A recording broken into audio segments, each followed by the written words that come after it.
ایک مسلمان کے لیے صحیح عقیدہ کے مختصر مسائل اور باطل عقائد کا بیان۔ الحمدللہ والصلاة والسلام علی رسول اللہ۔ سوال کیا گیا ہے صحیح عقیدہ کیا ہے، اور میں کچھ باطل عقائد کے بارے میں جاننا چاہتا ہوں۔ الجواب بعون الوہاب۔ اس حوالے سے پہلی بات، کتاب و سنت کے شرعی دلائل سے یہ بات ذہن نشین ہونی چاہیے کہ کوئی بھی عمل یا قول اس وقت صحیح اور قابل قبول ہو سکتا ہے جب کرنے والے کا عقیدہ درست ہو۔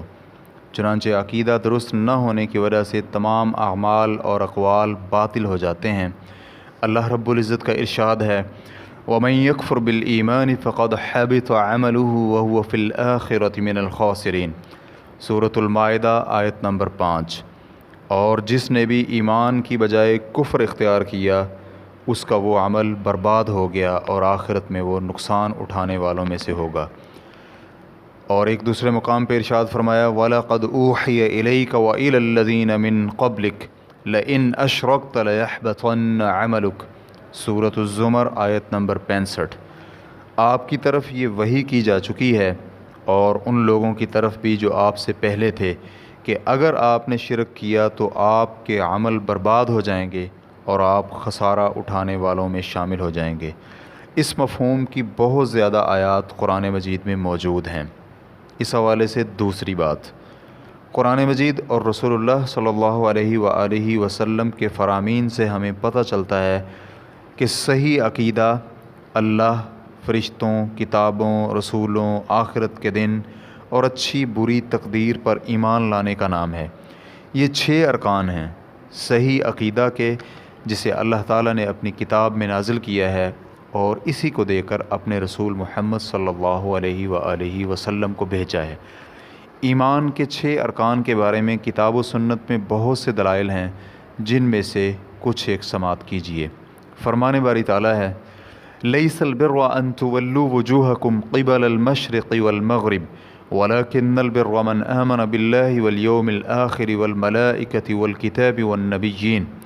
سورۃ البقرہ آیت نمبر 177۔ نیکی یہی نہیں کہ تم اپنا رخ مشرق یا مغرب کی طرف پھیر لو، بلکہ اصل نیکی تو یہ ہے کہ کوئی شخص اللہ پر، روز قیامت پر، فرشتوں پر، کتابوں پر اور نبیوں پر ایمان لائے۔ اسی طرح فرمایا آمن الرسول بما انزل الیہ من ربہ والمؤمنون کل آمن باللہ وملائکتہ وکتبہ ورسلہ لا نفرق بین احد من رسلہ۔ سورۃ البقرہ آیت نمبر 285۔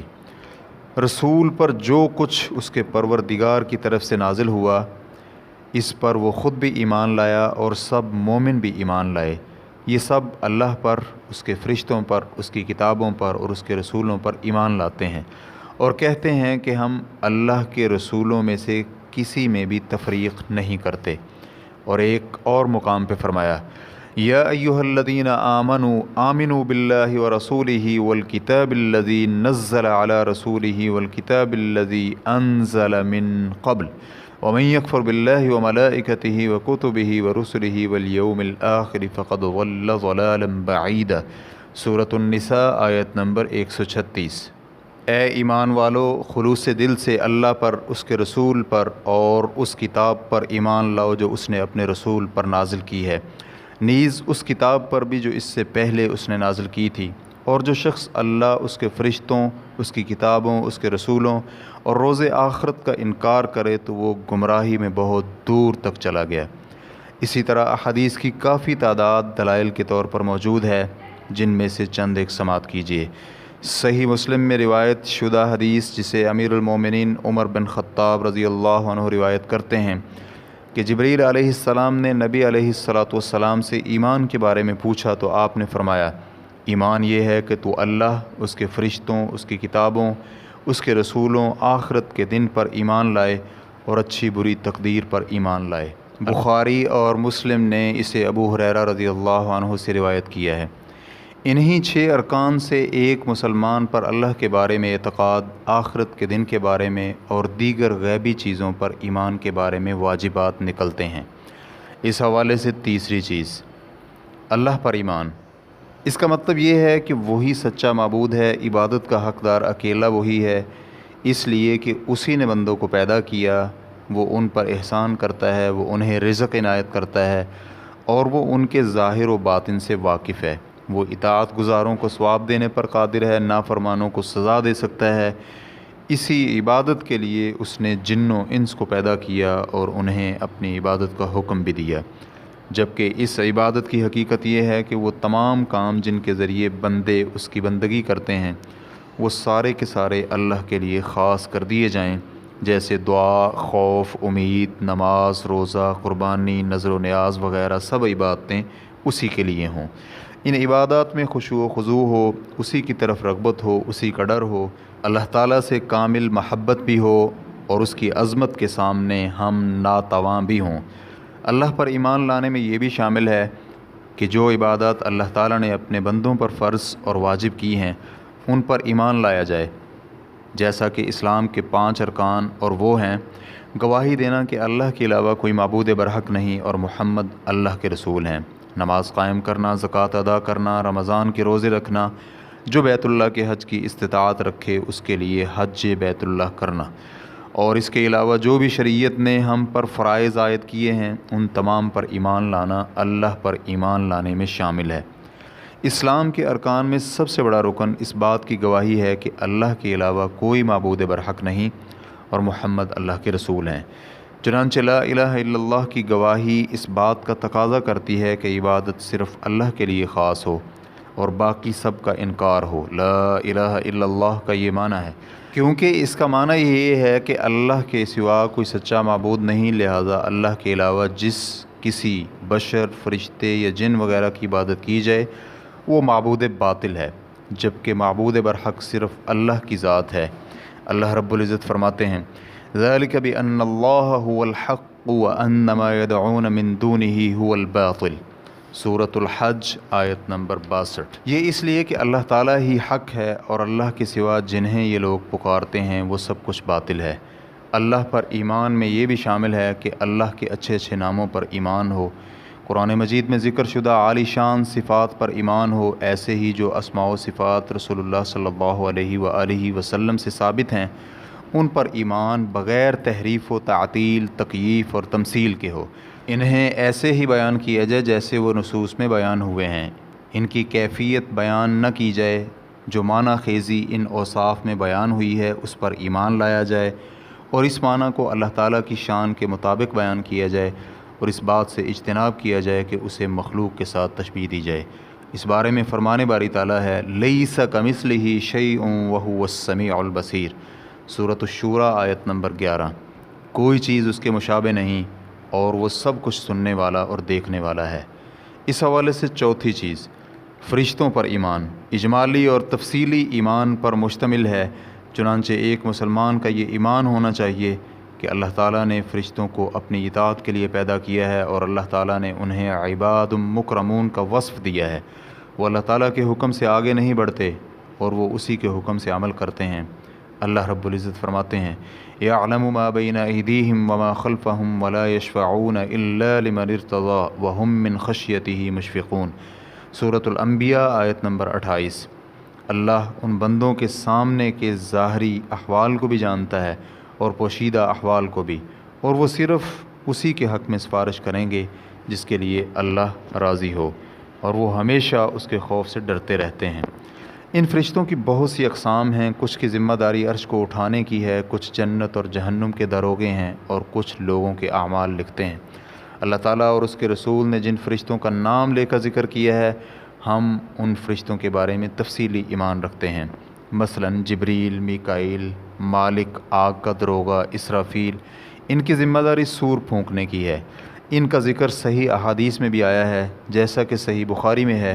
سیدہ عائشہ رضی اللہ عنہا نبی علیہ الصلوۃ والسلام سے بیان کرتی ہیں کہ فرشتوں کو نور سے پیدا کیا گیا اور جنوں کو آگ کے شعلے سے پیدا کیا گیا، اور آدم علیہ السلام کو اس سے پیدا کیا جو تمہیں بتلا دی گئی ہے، مسلم۔ اس حوالے سے پانچویں چیز کتابوں پر ایمان۔ ایک مسلمان پر واجب ہے کہ وہ اجمالی طور پر ایمان رکھے کہ اللہ تعالیٰ نے اپنے انبیاء اور رسولوں پر کتب نازل فرمائیں تاکہ لوگوں کو اللہ کا حق بتلا سکیں۔ اور اس کی طرف دعوت بھی دیں، جیسا کہ اللہ رب العزت کا فرمان ہے لقد ارسلنا رسلنا بالبينات وانزلنا معهم الكتاب والميزان ليقوم الناس بالقسط، سورۃ الحدید آیت نمبر 25۔ بلا شبہ ہم نے رسولوں کو واضح دلائل دے کر بھیجا اور ان کے ساتھ کتاب اور میزان نازل کیا تاکہ لوگ انصاف پر قائم رہیں۔ اور ہم تفصیلی ایمان کے طور پر ان کتابوں پر ایمان لاتے ہیں جن کا اللہ رب العزت نے نام ذکر فرمایا ہے، جیسے تورات، انجیل، زبور اور قرآن مجید۔ قرآن مجید ان تمام کتب میں افضل ترین اور آخری کتاب ہے۔ یہ دیگر کتابوں کے نگہبان بھی ہے اور ان کی تصدیق بھی کرتی ہے۔ یہ واحد کتاب ہے جس کی اتباع پوری امت پر واجب ہے اور اسی کو قانونی بالادستی حاصل ہے۔ اس کے ساتھ ساتھ رسول اللہ صلی اللہ علیہ وآلہ وسلم سے ثابت شدہ سنت پر عمل بھی ضروری ہے، اس لیے کہ اللہ تعالیٰ نے آپ کو جن و انس تمام کے لیے رسول بنا کر بھیجا ہے، اور اللہ تعالیٰ نے آپ پر قرآن مجید نازل کیا تاکہ اسی کے ذریعے ان کے فیصلے کریں، اور اللہ تعالیٰ نے اس قرآن مجید کو سینے کی بیماریوں کے لیے شفا بھی بنایا اور اس میں ہر چیز کا بیان شامل کیا۔ مومنوں کے لیے اس میں ہدایت اور رحمت ہے۔ اس بارے میں اللہ رب العزت کا فرمان ہے وَهَذَا كِتَابٌ أَنزَلْنَاهُ مُبَارَكٌ فَاتَّبِعُوهُ وَاتَّقُوا لَعَلَّكُمْ تُرْحَمُونَ، سورۃ الانعام آیت نمبر 155۔ اور یہ کتاب یعنی قرآن پاک جو ہم نے نازل کی ہے بڑی بابرکت ہے، لہٰذا اس کی پیروی کرو اور اللہ سے ڈرتے رہو، شاید کہ تم پر رحم کیا جائے۔ اس حوالے سے چھٹی بات، رسولوں پر ایمان۔ رسولوں پر بھی اجمالاً اور تفصیلاً ایمان ضروری ہے، چنانچہ ہم ایمان رکھتے ہیں کہ اللہ تعالیٰ نے اپنے بندوں کو رسول بنا کر خوشخبری دینے والا اور ڈرانے والا بنا کر بھیجا۔ انہوں نے حق کی دعوت دی، جس نے ان کی بات کو مان لیا وہ کامیاب ہو گیا اور جس نے ان کی مخالفت کی وہ ناکام و نامراد لوٹا۔ ان انبیاء میں سب سے افضل اور آخری پیغمبر ہمارے نبی محمد بن عبداللہ صلی اللہ علیہ وآلہ وسلم ہیں۔ اسی بارے میں اللہ تعالیٰ نے فرمایا وَلَقَدْ بَعَثْنَا فِي كُلِّ أُمَّةٍ رَسُولًا أَنِ اعْبُدُوا اللَّهَ وَاجْتَنِبُوا الطَّاغُوتَ، سورۃ النحل آیت نمبر 36۔ ہم نے ہر امت میں ایک رسول بھیجا جو انہیں یہی کہتا تھا کہ اللہ کی عبادت کرو اور طاغوت سے بچو۔ اللہ تعالیٰ نے اور رسول اکرم صلی اللہ علیہ وآلہ وسلم نے ان میں سے کسی کا نام لیا تو ہم ان پر تفصیلاً ایمان لاتے ہیں، جیسے نوح، ہود، صالح، ابراہیم وغیرہ علیہم الصلاۃ والسلام ہیں۔ اس حوالے سے ساتویں بات، آخرت کے دن پر ایمان۔ آخرت کے دن پر ایمان لانے میں وہ تمام اشیاء شامل ہیں جن کے بارے میں ہمیں اللہ تعالیٰ اور اس کے رسول صلی اللہ علیہ وآلہ وسلم نے بتلایا ہے کہ موت کے بعد کیا ہوگا، مثلاً قبر کے سوالات، قبر کا عذاب اور وہاں ملنے والی نعمتیں، پھر قیامت کے دن کے حالات و واقعات، اس دن کی سختیاں، پل صراط، اعمال کے وزن کے لیے ترازو، حساب، جزا، لوگوں کے نامہ اعمال جو کسی کو دائیں ہاتھ میں ملیں گے اور کسی کو بائیں ہاتھ میں یا کمر کے پیچھے سے دیے جائیں گے۔ ایمان بالآخرت میں یہ بھی شامل ہے کہ حوض پر ہمارا ایمان ہو کہ نبی صلی اللہ علیہ وآلہ وسلم وہاں سے پانی پلائیں گے۔ جنت و جہنم پر ایمان ہو، جنت میں مومنین اپنے رب کا دیدار کریں گے اور وہ ان سے ہم کلام بھی ہوگا۔ اس کے علاوہ جو کچھ بھی قرآن مجید میں یہ صحیح احادیث میں آیا ہے ان تمام پر ایمان لانا ضروری ہے اور اس کی اسی انداز سے تصدیق ضروری ہے جیسے ہمیں اللہ اور اس کے رسول صلی اللہ علیہ وآلہ وسلم نے بیان کی ہے۔ اس حوالے سے آٹھویں چیز، تقدیر پر ایمان۔ اچھی بری تقدیر پر ایمان لانا 4 چیزوں کو شامل ہے۔ نمبر 1 علم، نمبر 2 کتابت، نمبر 3 خلق، نمبر 4 مشیت۔ اس کی تفصیلات کے لیے آپ سوال نمبر 34732 اور اسی طرح سوال نمبر 49004 اور اس کے ساتھ ساتھ 20806 کے جوابات ملاحظہ کر سکتے ہیں۔ اس حوالے سے 9ویں چیز، ایمان باللہ میں یہ بات بھی شامل ہے کہ ایمان زبان سے اقرار اور عمل کا نام ہے۔ اطاعت کرنے سے ایمان میں زیادتی ہوتی ہے اور نافرمانی سے ایمان کم ہوتا ہے، اور کسی بھی مسلمان کو شرک و کفر سے چھوٹے گناہ کے ارتکاب کی وجہ سے کافر نہیں کہا جا سکتا۔ مثلاً زنا، چوری، سود خوری، شراب نوشی، والدین کی نافرمانی وغیرہ جیسے کبیرہ گناہ کرنے کی وجہ سے کافر نہیں ہوگا، بشرطے کہ ان گناہوں کو اپنے لیے حلال نہ سمجھے۔ اس کی دلیل اللہ رب العزت کا یہ فرمان ہے، ان اللہ لا یغفر ان یشرک بہ ویغفر ما دون ذلک لمن یشاء، سورۃ النساء آیت نمبر 48۔ اگر اللہ کے ساتھ کسی کو شریک کیا جائے تو یہ گناہ وہ کبھی معاف نہ کرے گا، اور اس کے علاوہ جو گناہ ہیں وہ جسے چاہے معاف بھی کر دیتا ہے۔ اسی طرح رسول اللہ صلی اللہ علیہ وآلہ وسلم سے متواتر احادیث میں ہے کہ رسول اللہ صلی اللہ علیہ وآلہ وسلم نے فرمایا، اللہ تعالیٰ جہنم سے ہر اس شخص کو نکال دے گا جس کے دل میں رائی کے دانے کے برابر بھی ایمان ہوا۔ اس حوالے سے 10ویں چیز، ایمان باللہ میں یہ بھی شامل ہے کہ اللہ کے لیے محبت کی جائے اور اللہ ہی کے لیے بغض رکھا جائے، دوستی اور دشمنی صرف اللہ کے لیے ہو۔ چنانچہ مومنین سے محبت اس لیے ہو کہ وہ مومن ہیں، اور کفار سے دشمنی اس لیے ہو کہ وہ کافر ہیں۔ اور اس امت میں سب سے بڑے رتبہ والے مومنین رسول اللہ صلی اللہ علیہ وآلہ وسلم کے صحابہ اکرام ہیں۔ چنانچہ اہل سنت والجماعت ان سے محبت کرتے ہیں اور ان کے بارے میں یہ عقیدہ رکھتے ہیں کہ وہ انبیاء کے بعد افضل ترین لوگوں میں شامل ہیں۔ اس کی دلیل یہ ہے کہ رسول اللہ صلی اللہ علیہ وآلہ وسلم نے فرمایا، بہترین لوگ وہ ہیں جو میری صدی کے لوگ ہیں، اور پھر اس کے بعد آنے والے، اور پھر ان کے بعد آنے والے۔ اس حدیث کی صحت پر سب کا اتفاق ہے۔ اہل سنت کا عقیدہ ہے کہ افضل ترین صحابی ابو بکر صدیق، پھر عمر فاروق، پھر عثمان ذو النورین، اور پھر علی المرتضیٰ رضی اللہ عنہم جمیعاً ہیں۔ ان کے بعد باقی عشرہ مبشرہ صحابہ، اور پھر ان کے بعد دیگر صحابہ اکرام کا درجہ ہے۔ اہل سنت صحابہ اکرام کے اختلافات کے بارے میں خاموشی اختیار کرتے ہیں، اور یہ سمجھتے ہیں کہ صحابہ اکرام ان میں مجتہد تھے، جو اپنے اجتہاد میں درست تھا اسے دوہرا اجر ملے گا، اور جو غلطی پر تھا اسے ایک اجر ضرور ملے گا۔ اہل سنت رسول اللہ صلی اللہ علیہ وآلہ وسلم کے اہل بیت سے بھی محبت کرتے ہیں۔ آپ صلی اللہ علیہ وآلہ وسلم کی ازواج مطہرات امہات المومنین سے بھی محبت کرتے ہیں، اور سب کے لیے رضی اللہ عنہ بھی کہتے ہیں۔ اہل سنت رسول اللہ صلی اللہ علیہ وآلہ وسلم کے صحابہ اکرام سے بغض رکھنے والے رافضیوں سے بالکل بری ہیں، جو انہیں سب و شتم کا نشانہ بناتے ہیں، اور اہل بیت کی شان میں غلو سے کام لیتے ہیں، اور انہیں اس درجہ سے بھی بلند لے جاتے ہیں جو اللہ تعالیٰ نے انہیں عطا فرمایا۔ اہل سنت والجماعت ان ناصبیوں سے بھی بری ہیں جو اہل بیت کو اپنی زبان اور عملی طور پر تکلیف پہنچاتے ہیں۔ اس حوالے سے 11ویں بات، مندرجہ بالا جو کچھ بھی ہم نے بیان کیا ہے یہی صحیح عقیدہ ہے جسے رسول اللہ صلی اللہ علیہ وآلہ وسلم نے دے کر بھیجا، اور یہی فرقہ ناجیہ کا عقیدہ ہے جو کہ اہل سنت والجماعت ہیں، جن کے بارے میں رسول اللہ صلی اللہ علیہ وآلہ وسلم نے فرمایا، میری امت کی ایک جماعت حق پر قائم رہے گی، ان کی مخالفت کرنے والا انہیں کچھ بھی نقصان نہ پہنچا سکے گا، یہاں تک کہ اللہ کا فیصلہ آ جائے۔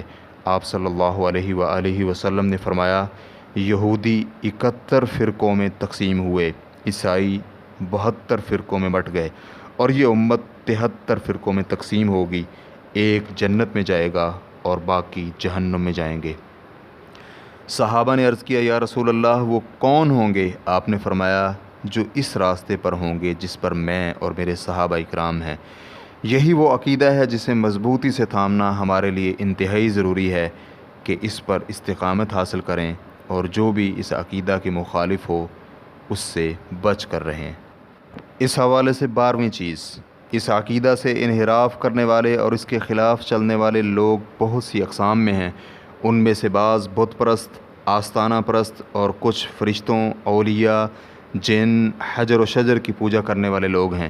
ان لوگوں نے انبیاء کرام کی دعوت کو قبول ہی نہیں کیا، بلکہ انبیاء کرام کی دعوت کی مخالفت کی اور ہٹ درمی سے کام لیا، جیسے کہ قریش اور دیگر عرب قبائل نے محمد صلی اللہ علیہ وآلہ وسلم کے ساتھ کیا تھا۔ وہ لوگ اپنے جھوٹے معبودوں سے اپنی حاجت روائی اور مشکل کشائی کا سوال کرتے تھے، مریضوں کے لیے شفا انہی سے مانگتے، دشمنوں پر غلبہ بھی انہی سے طلب کرتے۔ اس کام کے لیے وہ ان کے لیے قربانیاں کرتے، نظریں مانتے۔ جب رسول اللہ صلی اللہ علیہ وآلہ وسلم نے انہیں ان کاموں سے روکا اور ایک اللہ کی عبادت کے لیے دعوت دی تو انہیں یہ بہت ہی عجیب لگا اور اس دعوت کا انکار کر دیا اور کہنے لگے، اجعل الآلہۃ الہا واحدا ان ھذا لشیء عجاب، سورہ صاد آیت نمبر 5۔ اس نے تو سب خداؤں کو ایک ہی الہ بنا ڈالا، یہ کیسی عجیب بات ہے۔ پھر حالات بدلتے گئے اور اکثر لوگوں پر جہالت کا غلبہ آ گیا تو بہت سے لوگ جاہلیت والے کام کرنے لگے۔ انبیاء کرام اور اولیاء کی شان میں غلو کرنا، ان سے دعائیں مانگنا، اپنی حاجات کے لیے انہیں پکارنا، مختلف شکلوں میں شرکیہ کام ہونے لگے، جبکہ حقیقت یہ ہے کہ انہوں نے لا الہ الا اللہ کا معنی ایسے نہیں سمجھا جیسے عرب کے کفار نے سمجھا تھا۔ روز بروز لوگوں کے اندر شرک پھیلتا رہا، یہاں تک کہ ہمارا زمانہ آ گیا اور عہد نبوت سے لوگ مزید دور ہوتے چلے گئے۔ اس حوالے سے 13ویں بات، صحیح عقیدہ کے منافی کفریہ عقائد رکھنے والے لوگ جو رسول اللہ صلی اللہ علیہ وآلہ وسلم کی تعلیمات کے مخالف ہیں، یہ لوگ اس وقت مارکس اور لینن وغیرہ بے دین لوگوں کے پیروکار ہیں۔ یہ اپنے نظریات کو سوشلزم یا کمیونزم کا نام دیں یا بعثیت وغیرہ کا، ان تمام ملحد لوگوں کا نظریہ ہے کہ کوئی معبود نہیں، صرف مادہ پرستی کا نام زندگی ہے۔ ان لوگوں کے نظریات میں آخرت، جنت، جہنم کا انکار شامل ہے۔ یہ لوگ تمام ادیان کو یکسر مسترد کرتے ہیں۔ جو شخص ان کی کتب کا مطالعہ کرے اسے یقینی طور پر اس بات کا علم ہو جائے گا، اور اس بات میں کوئی شک نہیں کہ یہ نظریہ تمام آسمانی مذاہب کے مخالف ہے اور اپنے ماننے والوں کو دنیا و آخرت میں بدتر سے بدترین کی طرف دھکیل رہا ہے۔ اس حوالے سے 14ویں بات، حق مخالف نظریات میں باطنی اور کچھ صوفی لوگوں کے افکار بھی شامل ہیں، کیونکہ ان میں سے کچھ لوگ اپنے آپ کو ولی قرار دے کر امور کائنات میں اللہ تعالیٰ کے ساتھ شراکت کا دعویٰ بھی کرتے ہیں، اور پھر انہیں قطب، وتد، غوث وغیرہ سے موسوم کرتے ہیں۔ یہ ربوبیت میں انتہائی گھٹیا قسم کا شرک ہے، اور یہ شرک جاہل عربوں کے شرک سے بھی گھنونا ہے، اس لیے کہ عرب کفار نے کبھی بھی ربوبیت میں اللہ کے ساتھ کسی کو شریک نہیں کیا تھا، بلکہ انہوں نے صرف شرک فی العبادات کا ارتکاب کیا تھا، اور پھر وہ صرف آسودگی کی حالت میں شرک کیا کرتے تھے، جبکہ تنگی و ترشی میں صرف اللہ کی بندگی کرتے ہوئے اسی کو یاد کرتے اور پکارتے تھے، جیسا کہ ان کے بارے میں اللہ رب العزت کا فرمان ہے، فَإِذَا رَكِبُوا فِي الْفُلْكِ دَعَوُا اللَّهَ مُخْلِصِينَ لَهُ الدِّينَ فَلَمَّا نَجَّاهُمْ إِلَى الْبَرِّ إِذَا هُمْ يُشْرِكُونَ۔ سورۃ العنکبوت آیت نمبر 65۔ پھر جب یہ کشتی میں سوار ہوتے ہیں تو اللہ کی مکمل حاکمیت کو تسلیم کرتے ہوئے خالصتاً اسے ہی پکارتے ہیں، اور جب وہ انہیں بچا کر خشکی پر لے آتا ہے تو اس وقت پھر شرک کرنے لگتے ہیں، جبکہ ربوبیت کا وہ صرف اللہ تعالیٰ ہی کے لیے اقرار کیا کرتے تھے، جیسا کہ ان کے بارے میں اللہ رب العزت کا فرمان ہے، وَلَئِن سَأَلْتَهُم مَّنْ خَلَقَهُمْ لَيَقُولُنَّ اللَّهُ۔ سورۃ الزخرف آیت نمبر 87۔ اور اگر آپ انہیں پوچھیں کہ انہیں کس نے پیدا کیا ہے تو یقیناً کہیں گے اللہ نے۔ قُلْ مَن يَرْزُقُكُم مِّنَ السَّمَاءِ وَالْأَرْضِ أَمَّن يَمْلِكُ السَّمْعَ وَالْأَبْصَارَ وَمَن يُخْرِجُ الْحَيَّ مِنَ الْمَيِّتِ وَيُخْرِجُ الْمَيِّتَ مِنَ الْحَيِّ وَمَن يُدَبِّرُ الْأَمْرَ فَسَيَقُولُونَ اللَّهُ فَقُلْ أَفَلَا تَتَّقُونَ۔ سورہ یونس آیت نمبر 31۔ آپ ان سے پوچھئے کہ آسمانوں اور زمین سے تمہیں رزق کون دیتا ہے، یا وہ کون ہے جو سماعت اور بینائی کی قوتوں کا مالک ہے، اور کون ہے جو مردہ سے زندہ کو اور زندہ سے مردہ کو نکالتا ہے، اور کون ہے جو کائنات کا نظام چلا رہا ہے، وہ فوراً بول اٹھیں گے کہ اللہ۔ پھر ان سے کہیے کہ پھر تم اس سے ڈرتے کیوں نہیں۔ اس مفہوم کی اور بھی بہت ساری آیات ہیں۔ اس حوالے سے 15ویں بات، اسماء و صفات کے باب میں صحیح عقیدہ کے مخالف نظریات میں جہمی، معتزلی اور ان کے نقش قدم پر چلنے والے اہل بدعت کے افکار شامل ہیں، جو اللہ تعالیٰ کی صفات کا انکار کرتے ہیں اور اللہ سبحانہ و تعالیٰ کو تمام صفات کمال سے عاری سمجھتے ہوئے اللہ تعالیٰ کو معدوم، جمادات اور ناممکن اشیاء کی صفات سے متصف مانتے ہیں۔ اللہ تعالیٰ ان کے نظریات سے کہیں بلند ہے۔ اسی طرح اس میں وہ لوگ بھی شامل ہیں جو اللہ کی کچھ صفات کو ثابت کرتے ہیں اور کچھ کا انکار کرتے ہیں، جیسے اشاعرہ وغیرہ، اس لیے کہ جن صفات کو انہوں نے اللہ کے لیے ثابت کیا ہے انہی صفات سے وہ کچھ لازم آتا ہے جن سے بھاگتے ہوئے دیگر صفات کا انہوں نے انکار کیا ہے، اور اس کے لیے انہوں نے دلائل میں تعویل بھی کر ڈالی اور شرعی و عقلی دلائل کو پس پشت ڈال کر واضح تناقض میں پڑ گئے۔ شیخ عبدالعزیز بن باز رحمہ اللہ کی کتاب العقیدۃ الصحیحہ وما یضادها، اس سے اختصار کے ساتھ بیان کیا گیا ہے۔ واللہ تعالی اعلم۔ اسلام کیو اے ریکارڈنگز، مؤسسۃ الشیخ محمد صالح المنجد، المملکۃ العربیۃ السعودیہ، فتویٰ نمبر 108579۔ والسلام علیکم ورحمۃ اللہ وبرکاتہ۔